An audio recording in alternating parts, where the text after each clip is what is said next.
Hello বন্ধুরা, সবাইকে merry Christmas জানিয়ে আজকের ভিডিওটা শুরু করছি। আর আজকে সেই উপলক্ষেই আমি বাটারস্কচ কেক তৈরি করেছি, আর সেটাই আপনাদের সাথে এখন আমি শেয়ার করতে চলেছি। আশা করি আপনাদের ভালো লাগবে। তাহলে বন্ধুরা, রেসিপিটি শুরু করা যাক।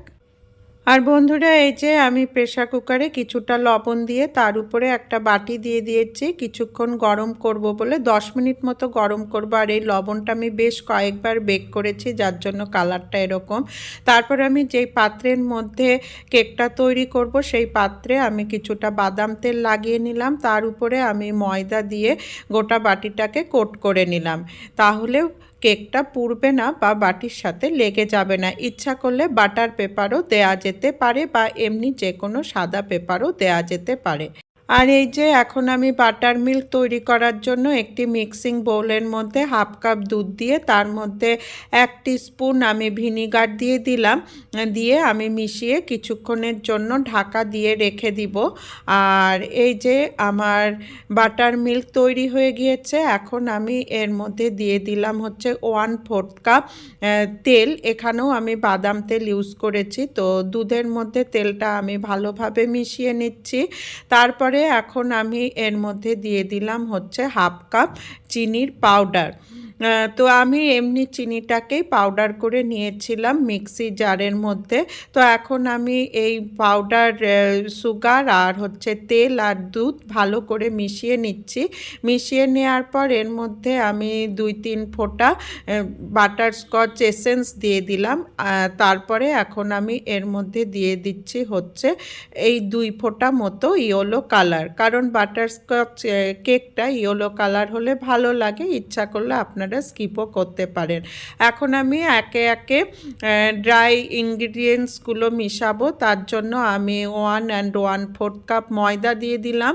তার মধ্যে আমি দিলাম হচ্ছে 1 টিস্পুন বেকিং পাউডার আর দিলাম হাফ টিস্পুন বেকিং সোডা। তো সমস্ত জিনিসগুলো দিয়ে আমি ভালোভাবে মিশিয়ে নিচ্ছি। ইচ্ছে করলে আপনারা এই 3 থেকে 4 টেবিল স্পুন আর কি গুঁড়ো দুধও ব্যবহার করতে পারেন।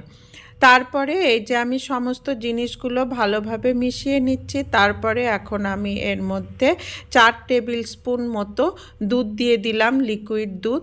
তো সমস্ত জিনিসগুলো দিয়ে আমি ভালোভাবে ময়দার ব্যাটারটা তৈরি করে নিলাম। তারপরে এখন আমি যে পাত্রটাতে ময়দার কোট দিয়ে তৈরি করে রেখেছিলাম সেই পাত্রটার মধ্যে আমি এই ময়দা মানে কেকের ব্যাটারটা দিয়ে দিলাম। তারপরে আমি কিছুক্ষণ ট্যাপ করে দিব। তাহলে হয় কি যে বাতাসটা থাকে সেটা বেরিয়ে যায় ব্যাটার থেকে। তো এখন আমি এই যে প্রেসার কুকারটা গরম করে রেখেছিলাম তার মধ্যে আমি কেকটা বসিয়ে দিলাম। আর এই যে সিটিটা খুলে দিয়েছি, সিটিটাতে আমি একটা লবঙ্গ দিয়ে আটকে দিলাম আর ওই জায়গাটা একটা কাগজ দিয়ে আটকে দিলাম।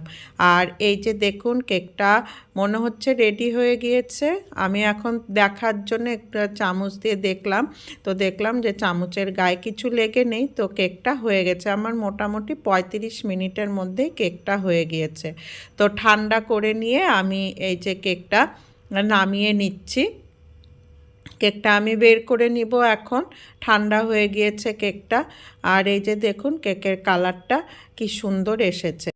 এখন আমি একটা ফ্রাই প্যানের মধ্যে কিছুটা চিনি দিয়ে দিলাম।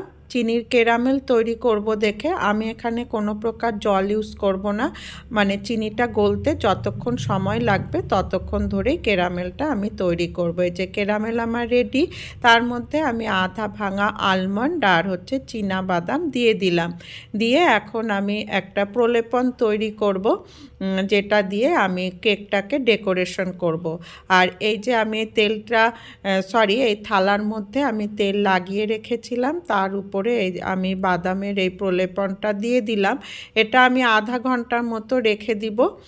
ঠান্ডা হয়ে গেলে এটাকে আমি উঠিয়ে নিব। এই যে আধা ঘন্টা পরে আমি এই বাদামের প্রলেপনটা উঠিয়ে নিচ্ছি। আর এই যে দেখুন কি সুন্দর তৈরি হয়েছে। এখন এগুলিকে আমি ভেঙে নিব।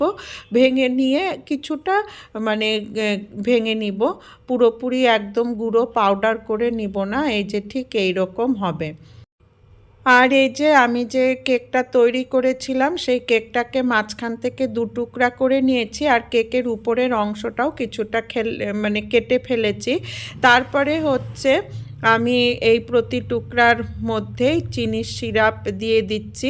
এখানে আমি 2 চামচ চিনি আর 2 চামচ জল দিয়ে চিনির সিরাপটা তৈরি করেছিলাম। এতে কেকটা নরম হয় এবং সুন্দর লাগে খেতে। তার উপরে আমি এই যে ক্রিমটা দিয়ে দিলাম। ক্রিমটা আমি এর আগে যে কেকটা তৈরি করেছিলাম, এর আগে বার্থডে কেকটা, তখন বিট করেছিলাম, সেই ক্রিমটাই ছিল।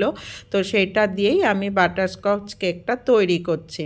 তারপরে আমি উপরের পার্টটাতেও ক্রিম লাগিয়ে দিলাম আর কি। আর এই যে এর উপরেও আমি কিছুটা চিনির সিরাপ দিয়ে দিলাম, তার উপরেও আবার আমি ক্রিম লাগিয়ে দিচ্ছি। তো এইভাবে আমি গোটা বেসটা তৈরি করে নেব কেকের। তো খুব একটা মসৃণ করে লাগানোর দরকার নেই ক্রিমটা, কারণ এটা পুরোটাই ঢাকা পড়ে যাবে। তারপরে এই যে আমার মোটামুটি ক্রিমটা লাগানো হয়ে গিয়েছে। এখন আমি যে বাদামের প্রলেপনটা তৈরি করে রেখেছিলাম সেটা আমি গোটা কেকের মধ্যে দিয়ে দিব। আমি কিন্তু মাঝখানেও যখন ক্রিমটা দিয়েছি তার উপরেও আমি বাদামের প্রলেপনটা দিয়েছি। তারপরে একটু হালকা হাতে ডিজাইন করে দিচ্ছি। আমি যেই ক্রিমটা বেসের জন্য ব্যবহার করেছি তার মধ্যে কিছুটা হলুদ রং মিশিয়ে নিয়েছি ডিজাইন করার জন্য। সেই ক্রিমটাতে একেবারে সাধারণ একটু ডিজাইন করে দিব, তাহলে একটু দেখতে ভালো লাগবে। তা না হলে শুধু এই বাদামের প্রলেপন দিয়েও বাটারস্কচ কেক কিন্তু খেতে খুব ভালো লাগে এবং দেখতেও ভালো লাগে, খারাপ লাগে না।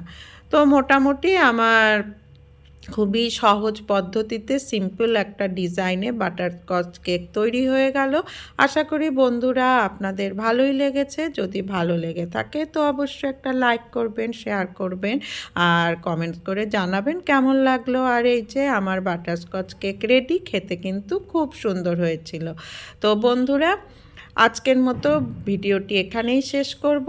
আগামীতে আবার আসবো নতুন আর একটি ভিডিও নিয়ে। তাহলে রাখছি, ধন্যবাদ, টাটা।